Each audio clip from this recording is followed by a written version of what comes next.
बिस्मिल्लाहिर्रहमानिर्रहीम। दोस्तों मैं गुलजान बलोच, आप देख रहे हैं मेरा यूट्यूब चैनल। दोस्तों आज की इस वीडियो में कुछ इंपॉर्टेंट चीज़ें आपके सामने रखनी हैं, यानी कि आपको ये समझाना है कि आखिर इस वीएफडी की ऑपरेटिंग या इसकी सेटिंग जो है ना आप किस तरह सीख सकेंगे। बाद में आपको किसी भी चीज़ की ज़रूरत ना पड़े, आपको किसी भी मिस्त्री की मेहनत करने की ज़रूरत ना पड़े और बाद में आप खुद इसको जो है ना मुकम्मल सेटिंग करना सीख जाएँ। ये एक ऐसी चीज़ है कि इतना बड़ी भी नहीं है कि आप इसको सीख नहीं सकेंगे, और इतना आसान भी नहीं है कि झट से जो है ना कोई सीख ले। तो इसमें जो है ना एक कोशिश की ज़रूरत होती है। किस तरह कोशिश करनी है आपने, वो तमाम तर चीज़ें इस वीडियो के अंदर आपको समझाते हैं। उससे पहले आपसे छोटी सी दरख्वास्त होगी, वीडियो को लाजमी लाइक करें और चैनल पर नए हैं तो चैनल को सब्सक्राइब कर दें। दोस्तों यहाँ पे सोलर का कारोबार सीख कर आप जो है ना अपना कारोबार खोल सकते हैं, और ये वीएफडी की सेटिंग सीख कर अपने बच्चों के लिए अच्छा खासा रोजी रोटी आप कमा सकते हैं। क्योंकि आपको पता है कि ये जो सोलर सिस्टम है ना अब किस तरह बढ़ती जा रही है मुल्क के अंदर, और ये तमाम तर प्रोजेक्ट्स, तमाम तर सिस्टम जो है ना सोलर पर शिफ्ट होते जा रहे हैं। तो ये सोलर पैनल्स का एक ऐसा काम है कि आप इसको सीख कर जो है ना अच्छा खासा अपना कारोबार खोल सकते हैं और अपने बच्चों के लिए अच्छी खासी रोजी रोटी कमा सकते हैं। तो उसके लिए तरीकाकार मैं ये वीडियो के ज़रिए से आपको समझाने की कोशिश कर रहा हूँ। तो ये वीडियो सिर्फ आपके लिए एक इशारा है, तो आपने आगे स्ट्रगल और आपने कोशिश खुद करना है। तो बढ़ते हैं वीडियो की तरफ। ये एक तरह की एक इलेक्ट्रॉनिक चीज़ है कि आप सबको पता है कि ये किस वजह से यूज़ होती है और किस काम के लिए है। तो ये बड़े प्रोजेक्ट्स के लिए और 3 फेस एसी 400 वोल्ट जहाँ पे चीज़ों पे ज़रूरत होती है तो वहाँ पे इस चीज़ को लगाया जाता है। तो अगर सिंगल फेस कोई कन्वर्टर वगैरह हो तो वहाँ पे उसकी जगह पे ये काम तो करेगा, लेकिन प्रॉपर काम नहीं करेगा। लेकिन इसकी जगह पर कन्वर्टर काम नहीं कर पाएगा, क्योंकि कन्वर्टर जो है ना आउटपुट उसकी सिंगल फेस होती है, यानी कि 2 तारें सिर्फ होती हैं। जहाँ पे ये लगता है तो वहाँ पे आपको 3 फेस ज़रूरत होती है, और उसमें आपको 380 वोल्टेज भी एसी में दरकार होते हैं, यानी कि बिजली वाली पावर आपको दरकार होता है। तो ये चीज़ वहाँ पे लगती है। अब इसको जो है ना मुकम्मल तरीके तो इसको जो है ना इस्तेमाल करने के लिए आपको इसकी मुकम्मल प्रोग्रामिंग आनी चाहिए और इसको समझना चाहिए कि ये आखिर किस तरह काम करता है। यानी कि अगर इसकी प्रोग्रामिंग आउट होगी तो ये आपका काम नहीं करेगा। बेशक आप महंगे-महंगे वीएफडीज़ लेके आएँ, महंगे-महंगे चीज़ें लेके आएँ, जब तक आप उसकी मुकम्मल प्रोग्रामिंग नहीं कर पाएँगे तो ये आपका काम नहीं चलाएगा, आपकी चीज़ों को नहीं चलाएगा। तो मुकम्मल इसकी सेटिंग करने की ज़रूरत होगी, और मुकम्मल सेटिंग करने के लिए आपको इसकी नॉलेज होनी चाहिए, आपको पता होनी चाहिए कि ये कैसे वर्क करता है और इसकी मेन जो सेटिंग्स हैं वो कौन-कौन से हैं। तो इसको सीखने के लिए या सिखाने के लिए ये वीडियो है। तो इसमें आपको चंद चीज़ें आपके सामने रखेंगे, उनको आपने ज़रूर फ़ॉलो करना है। अगर वो आप फ़ॉलो नहीं कर पाएँगे तो आप इसको सीख नहीं पाएँगे। तो उनमें से कौन-कौन सी चीज़ें हैं तो आपको बताते चलें। सबसे पहले मेन चीज़ इसकी वायरिंग है। वायरिंग से रिलेटेड चीज़ें जो है ना आपकी समझ में आनी चाहिए कि इसकी वायरिंग किस तरह होती है। वीएफडी की कनेक्शन से पहले आपने कुछ प्लेटों की कनेक्शन के बारे में जानना है। यहाँ पर आप देख सकते हैं 12 टोटल प्लेटें आपको फ़ोटो में दिखाई दे रहे हैं। यहाँ पे ये तमाम के तमाम सीरीज़ वाइज़ कनेक्टेड हैं। इसका सीरीज़ में बनाने का तरीका ये है कि नेगेटिव को पॉजिटिव के साथ कनेक्ट करना है, तो इस तरह इसके खुद के जो है ना MC4 कनेक्टर बने हुए हैं प्लेटों के साथ, तो उस तरह आपको मुश्किल नहीं होगी। यानी कि पॉजिटिव को नेगेटिव के साथ मिलाते हुए सीरीज़ बना देना है। अब यहाँ पे एक चीज़ का ध्यान रखना है कि आपको 800 से वोल्टेज जो है ना क्रॉस होने नहीं देने। एक प्लेट 50 वोल्ट की होती है, 800 वोल्ट बनते हैं 16 पैनल्स में। यहाँ पे आपने ज़हन में रखना है कि 16 पैनल से ज़्यादा आप एक सीरीज़ में नहीं लगा सकेंगे। यानी कि एक सीरीज़ में आप मैक्सिमम 16 प्लेटें लगा सकते हैं, इससे ज़्यादा नहीं लगा सकते। अगर आपके पास प्लेटें ज़्यादा हों, 20 हों, 30 हों, जितने भी हों, आपने सीरीज़ उस हिसाब से बनाना है कि 16 से ज़्यादा आपकी प्लेटें ना हो जाएँ। अगर आपके पास यहाँ पे 18 प्लेटें हैं तो 18 को एक सीरीज़ में ना लगाएं, क्योंकि आपका जो वीएफडी है वो 800 वोल्ट से ज़्यादा बर्दाश्त नहीं करेगा। तो फिर आपने वहाँ पे 9-9 की 2 सीरीज़ बनानी है। इस तरीके से आपने कनेक्शन कर देना है। यहाँ पे आप कनेक्शन देख सकते हैं, ये जो तस्वीर में आपको दिखाई दे रहा है पॉजिटिव नेगेटिव के साथ मिलाते मिलाते आखिर में जो है लाइन पूरा हो रहा है। यहाँ पे नीचे वाली लाइन में सबसे पहले जो है ना पॉजिटिव का वायर है, यानी कि रेड कलर का, और ये जो लाइन जो जा रहा है आखिर में, जो ऊपर वाली लाइन में आखिर में जो आ रहा है वो ब्लैक कलर का है। अब नेगेटिव पॉजिटिव इस तरह से लिए जा चुके हैं। यहाँ पे ये जो रेड है और ब्लैक है, एक नेगेटिव है एक पॉजिटिव है, तो इसको आप इन्वर्टर की या तो RST पे लगा लेंगे, यानी कि R और T पे, या लगा लेंगे प्लस और माइनस पे। अगर प्लस और माइनस पे लगाएंगे तो वहाँ पे प्लस और माइनस का आपको ख्याल रखना चाहिए। अगर R और T पे आप लगा रहे हैं, वहाँ पे प्लस माइनस का इतना इशू नहीं है, फिर भी आपने जो है ना प्लस को R पे और माइनस को जो है टी पे लगा देना है। इस तरीके से अगर आप प्लेटों की कनेक्शन सीख जाएंगे।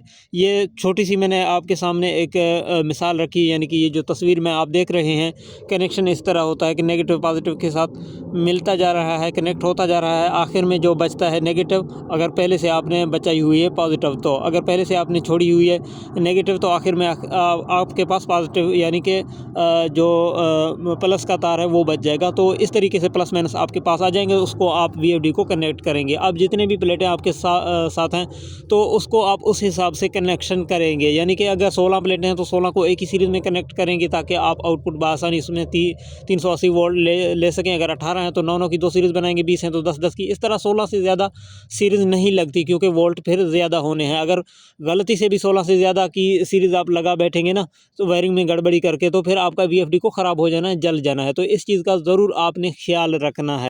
यहाँ पे ये भी ज़हन रखें कि ये जो तरीक़ाकार है ये 7 किलोवाट से ज़्यादा की इन्वर्टर के लिए है। 7 किलोवाट से कम इन्वर्टर वाले के लिए फिर वोल्ट लिमिट कुछ और हो सकता है। तो आगे बढ़ते हैं VFD की कनेक्शन की तरफ। यहाँ पे आप देख सकते हैं कि ये जो निशान है ये ग्राउंडिंग का निशान है।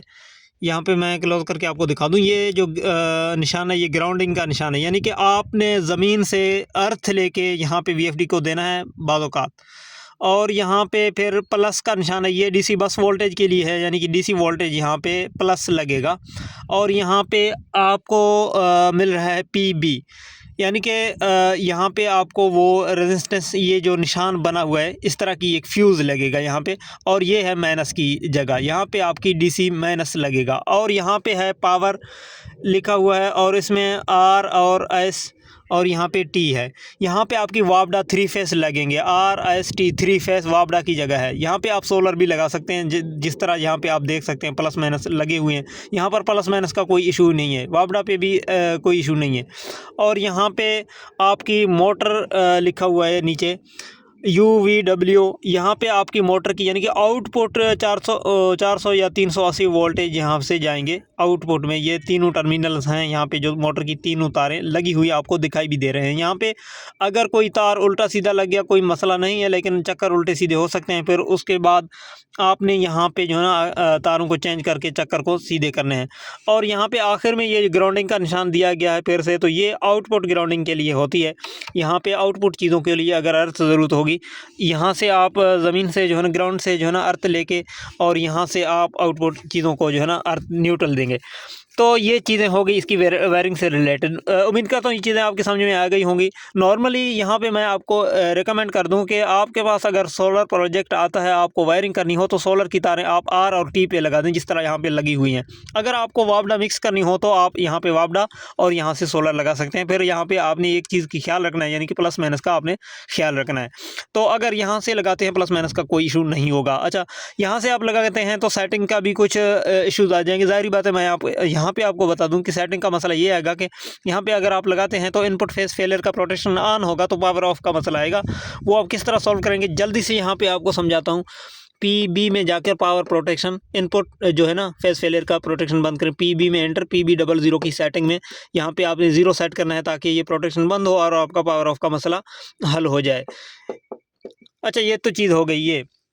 अगर यहाँ पे आउटपुट में आप सिंगल फेस ले रहे हैं तो भी सेटिंग करने की ज़रूरत होगी, यानी कि 2 तारें सिर्फ आउटपुट में आप ले रहे हैं और इन्वर्टर को 220 पे सेट करके, वो तो एक अलग सा बहस है। 220 पे आप कैसे सेटिंग करेंगे, तो उसके लिए तफसील में नहीं जाया जा सकता, क्योंकि वीडियो लंबी हो जाएगी। उसके लिए मैं आपको एक चीज़ बता दूँ कि वीडियो की डिस्क्रिप्शन में आपको सिंगल फेस सेटिंग की वीडियो का लिंक मिलेगा, वो फॉलो करें अगर आपको सिंगल फेस पर चलानी हो। ये वायरिंग के हवाले से ये चीज़ें हो गई।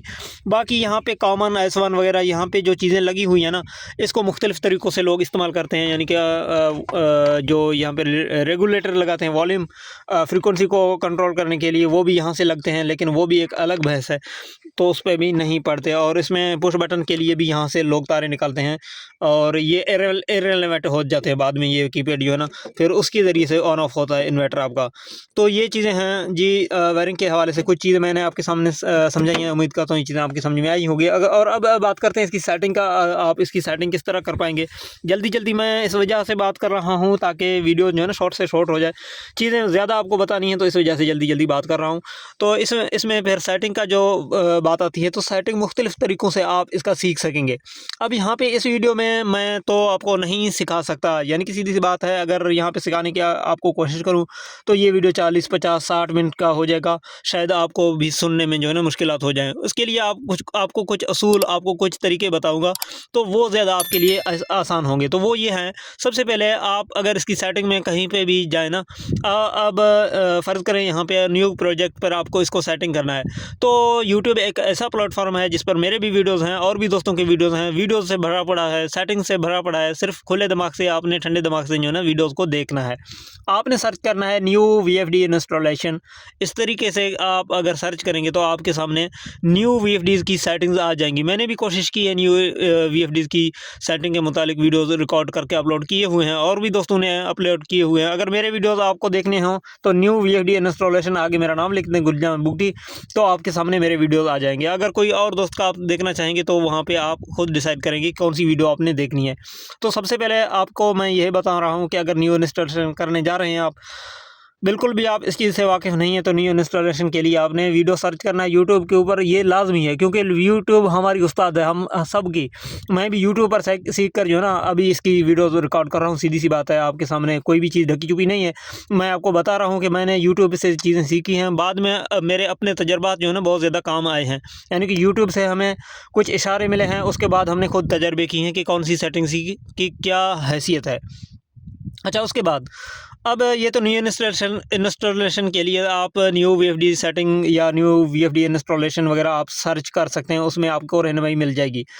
दूसरी बात, यानी कि मैं ये चीज़ क्लियर करना चाहता हूँ, अगर न्यू इंस्टॉलेशन के लिए आप जा रहे हैं, आपको बिल्कुल अता पता नहीं है, तो आपने न्यू इंस्टॉलेशन के लिए यूट्यूब से चीज़ें सर्च करनी है, तो आपको बिल्कुल समझ आ जाएगी कि कैसे इन चीज़ों को जो है ना सेट करना है।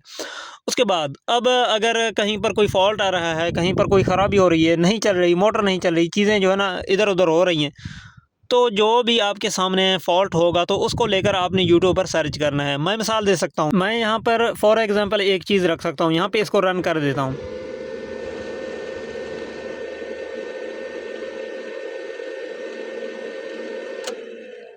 यहाँ पे आपके सामने ये ट्रिप हो गया है अंडर वोल्टेज। अब जितनी बार भी मैं इसको चलाऊँ ये नहीं चलेगा जब तक इसकी सेटिंग ना करूँ। अब मैं आपको मिसाल के तौर पर समझा देता हूँ। आपने करना क्या है, अब फ़र्ज़ करें मैं यूट्यूब पे जाता हूँ, सर्च करता हूँ। अच्छा जी, यहाँ पे देखिए मैंने सर्च किया है कि यू फॉल्ट इन वीएफडी, ठीक है ना। मैं इस तरीके से सर्च कर रहा हूँ यू फॉल्ट इन वीएफडी, तो अब बहुत सारी वीडियोज़ मेरे सामने आ गए हैं। आप भी देख सकते हैं, ये देखें बहुत सारी वीडियोज़ हैं। मैं यहाँ पे ढूंढ रहा हूँ, देख रहा हूँ कि कौन सी वीडियोज़ लाऊं। तो मैंने इस वीडियो का इंतखाब किया है कि मैं ये वाला वीडियो देखूँ यू के फॉल्ट के हवाले से कि किस तरह लगता है। ये मेरा ही अपना वीडियो है, देखते हैं कि क्या होता है। तो यहाँ पे देखें, ये जो फॉल्ट है स्क्रीन पर शो हो रहा है, और यहाँ पे देखते हैं कि इसमें कौन सी सेटिंग मैं आपको इंपॉर्टेंट है। बताता हूँ। यहाँ पर पीबी में सबसे पहले आप पीबी पर इंटर करेंगे। इसी तरह पीबी पर इंटर करने के बाद PB05 में आप इंटर करेंगे। इसको देखेंगे कि 00 है, तो यहाँ पर आप 50 हर्ट्ज़ लिखेंगे, यहाँ पर डेटा एंटर करें। अब मैं दोबारा इसको रन करता हूँ। अच्छा जी, ये बता रहा है कि आखिर में हमने ये अख़ज़ किया, ये वीडियो आपने भी सुनी, मैंने भी सुनी। ये चीज़ हमने अख़ज़ किया है कि यहाँ पे ये बता रहा है कि वीडियो के अंदर कि भाई आपने PB04 नहीं, PB05 की जो सेटिंग है ना उसको चेंज करना है, या PB की कुछ सेटिंग हमें बता रहा था। अगर आपकी समझ में एकदम से नहीं आ रहा हो ना, तो फिर आप इसको बार-बार सुन सकते हैं और वीडियो को लेकर इन्वर्टर के ऊपर भी जा सकते हैं। तो यहाँ पे मैं अभी वही सेटिंग जो ये बता रहा था वीडियो के अंदर चेंज कर रहा हूँ, और आपके सामने देखिए PB इसको कहते हैं, P6 की तरह होती है, एक होती है PD। ये इसमें मुख्तलिफ़ पैरामीटर होंगे, जो हमें मतलूब है वो हमें यहाँ पे नहीं मिलेंगे। हमने PB की सेटिंग ढूंढना है। यहाँ पे डेटा एंटर करते हैं, जो PB05 की सेटिंग एडजस्टमेंट करने की बता रहा था ना वीडियो के अंदर, मैं आपको A to Z वहाँ पे ले जा रहा हूँ जो वीडियो के अंदर हमें मिली है। तो यहाँ पे डेटा एंटर करते हैं, देखें उसकी जो खदशात के मुताबिक यहाँ पे 00 सेट है, वहाँ वीडियो के अंदर भी हमें 00 मिल रहे थे। तो यहाँ पे 00 से इसको हम कर देते हैं 50 पे, डेटा एंटर करते हैं। अब जाके इसको रन करते हैं दोबारा। देखें पहले 20 पे जाके ये फ्रीक्वेंसी जो है ना ड्रॉप होके अब एकदम से ये ट्रिप कर चुका था। यानी कि बंद हो चुका था। अब देखें यहाँ पे आपके सामने 16 पे स्टे हो गया है, यानी कि स्टेबल हो गया, चल रहा है। तो अब क्योंकि शाम का औकात है, बाज़ दफ़ा मैं इसकी वीडियोस जो है ना शाम के औकात में रिकॉर्ड कर रहा होता हूँ, तो इसको चलाता नहीं हूँ। लेकिन मिसाल के तौर पर मैंने ये चीज़ आपके सामने क्लियर करके दिखाई है ताकि आपके लिए परेशानी ना हो। तो मुख्तलिफ़ फ़ॉल्ट्स हो सकते हैं, OL1 OL2 या OU3, मैं यहाँ पे क्या क्या गिनवाऊँ, तो मुख्तलिफ़ फ़ॉल्ट्स हो सकते हैं। जो भी फ़ॉल्ट्स का आपको सामना होना, उस फ़ॉल्ट को लेके आपने यूट्यूब पर सर्च करना है। जो भी वीडियो आपको पसंद आए और जो भी वीडियो आपको लगे कि ये ठीक वीडियो है, तो उसको आपने जो है ना वॉच करना है, और वॉच करने के बाद उसको समझने की कोशिश करना है। एक वीडियो से आपका मसला हल नहीं हुआ, दूसरा देखो, दूसरे से नहीं हुआ, तीसरा देखो। इस तरह जब आप वीडियोस देखेंगे ना, तो आपके काम जो है ना बिल्कुल क्लियरली हो जाएंगे, आप परेशान नहीं होंगे। इस तरह मैं सीखा हूँ, इस तरह आप भी सीख जाएंगे। तो मैं समझता हूँ कि अब जिन चीज़ों का आपके सामने प्रॉब्लम्स आ जाएंगी, तो इस तरीके से आप उनको सॉल्व करने की कोशिश करेंगे, तो आप परेशान नहीं होंगे। आज के जो वीडियो का मकसद था, आपको इन्फॉर्म करना था कि आप किस तरह इसको सीख सकेंगे या किस तरह सेटिंग करेंगे। सीखना तो देखें ना, एक ऐसी चीज़ है कि यहाँ पे इसकी सीखना, मुकम्मल सेटिंग करना, जिस तरह हम करते हैं, जिस तरह और लोग करते हैं जो सीखे हुए हैं ना, उन लोगों ने तो टाइम दिया हुआ है ना इसके ऊपर, जो है ना मुख्तलिफ़ तरीक़ों से रिसर्च किए हुए हैं और मुख्तलिफ़ तरीक़ों से वीडियोज़ वगैरह देखे हुए हैं। तमाम तर चीज़ों को जो है ना उन लोगों ने, हम लोगों ने जो है ना ज़हन में रखे हुए हैं कि ये किस तरह काम करता है। अभी भी हम सीखने की कोशिश करते हैं, जो भी नई चीज़ हमें मिल रही है तो उसको हम ज़हन में रखते हैं। तो आपने भी शुरुआती दिनों में आपको चीज़ें जो है ना समझ में ज़रा मुश्किल से आ जाएंगी। अगर कुछ टाइम बाद अगर आप देखेंगे कि ये चीज़ बहुत आसान होगी, तो इंशाल्लाह आप सीखेंगे और मुकम्मल इसकी सेटिंग करना बिल्कुल आपके लिए आसान होगा। तो जिस तरह हम लोग कर रहे हैं, हमने अलग से किसी मिस्त्री से जो है ना कुछ भी नहीं सीखी, सिर्फ़ हमने यूट्यूब पर रिसर्च की है, और इसकी हमने मुख्तलिफ़ तरीक़ों से बुक जो है ना हासिल किए हैं। बुक भी आसान है इसका, VFD INVT CHF 100 manual user. अगर PDF आप गूगल पर सर्च करेंगे तो आपको बआसानी जो है ना बुक इसका मुकम्मल मिल जाएगा, और वो भी आप देख सकते हैं। इसके अलावा आप मुख्तलिफ़ तरीक़ों से रिसर्च करके जो है ना इसको मुकम्मल सीख सकते हैं। इसमें इतना ज़्यादा पैरामीटर सेटिंग्स होते नहीं हैं। मैं एक चीज़ आपके सामने रख लूँ, यहाँ पे आपने जस्ट 3 सेटिंग ज़हन में रखने हैं। एक तो इसकी रिस्टोरेशन जो P017 में होती है, आप जब इसके बारे में रिसर्च करेंगे, रिस्टोर करके उसके बाद जो है 3 सेटिंग करें, P2 PE PB। तो वो सेटिंग्स भी मैं कोशिश करूँगा कि लिंक आपको डिस्क्रिप्शन में दूँ। अगर आपको इस तरह की लिंक, यानी कि PE PB P2 की मुकम्मल वीडियो की लिंक आपको डिस्क्रिप्शन में इंशाल्लाह मैं देता हूँ, तो आप वहाँ पे जाके उसकी सेटिंग्स बआसानी सीख सकते हैं। इसके अलावा बाकी इसमें इतना ज़्यादा मुश्किल है नहीं जितना हम लोग सोचते हैं। यानी कि हम ये सोचेंगे भाई ये किस तरह की चीज़ है, हमें समझ में नहीं आएगा, ऐसी वैसी कोई भी बात नहीं है। यहाँ पे अगर आप चीज़ों को देखेंगे और कोशिश करेंगे तो इंशाल्लाह ज़रूर सीखेंगे, ज़रूर सीखेंगे। ये चीज़ आप ज़हन में रखें, यहाँ पे लिख लें कि आप अगर कोशिश करेंगे तो इसको ज़रूर सीखेंगे, और मुख्तलिफ़ तरीक़ों से जो है ना इसको मालूम करने की कोशिश करेंगे। मेरे वीडियो हो गए और भी दोस्तों के वीडियोज़ हो गए यूट्यूब के ऊपर मुख्तलिफ़ तरीक़ों से। ये वीडियो अगर आपके सामने से गुज़र गया और आपने इन बातों पर अमल कर दिया, तो इंशाल्लाह आप ज़रूर सीखेंगे। उम्मीद करता हूँ ये वीडियो आपके लिए इन्फॉर्मेटिव रही होगी। अगर वीडियो अच्छी लगे, लाइक कमेंट शेयर ज़रूर करें। अगर कोई बात आपको अच्छी नहीं लगी, उसके लिए माज़रत, और इसके अलावा अपना जो है ना राय कमेंट में ज़रूर लिखें। इजाज़त दें। अल्लाह हाफ़िज़।